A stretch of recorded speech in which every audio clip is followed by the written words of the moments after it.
हाय friend, अस्सलाम वालेकुम। Welcome back to my YouTube channel. I hope कि आप सब ठीक ठाक हों। तो आज की मेरी वीडियो उन गर्ल्स के लिए है जो अबाया यूज़ करती हैं। तो फ्रेंड, आज की वीडियो में मैं आपके साथ अबाया कलेक्शन शेयर करूंगी। इन अबाया को जो है मैंने मुख्तलिफ वेबसाइट से कलेक्ट किया है, तो इनमें से आप जो है काफ़ी अबाया को परचेज भी कर सकती हैं। इसके अलावा ये मार्केट में भी अवेलेबल होते हैं, तो आप जो है इनको वहाँ से भी ले सकती हैं।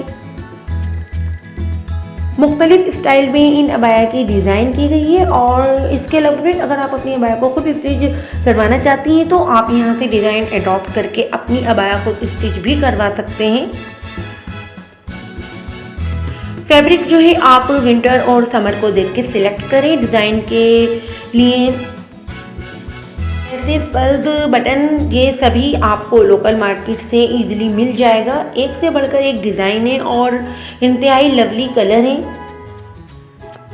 अबाया की शानदार कलेक्शन शेयर की है मैंने आपके साथ। एक से बढ़कर एक डिज़ाइन मिलेगा वीडियो में आपको। इसके अलावा एम्ब्रॉयडर्ड अबाया भी हैं, तो आप जो है इन पर एम्ब्रॉयडर्ड भी करवा सकती हैं। इसके अलावा एम्ब्रॉयडर्ड लेसेस भी यूज़ कर सकती हैं। और इनमें बहुत सारी अबाया जो है दुबई और सऊदीया की हैं, तुर्की और पाकिस्तान की भी अबाया हैं। बहुत ही क्लासी और आई कैचिंग अबाया हैं ये। अगर आप इस तरह की अबाया को यूज़ करेंगी तो आप बहुत ही स्टाइलिश और खूबसूरत दिखेंगी। बहुत ही डिसेंट और डिफरेंट लुक लगेगा आपका। आपकी पर्सनैलिटी भी जो है गुड लुकिंग लगेगी। तो फ्रेंड,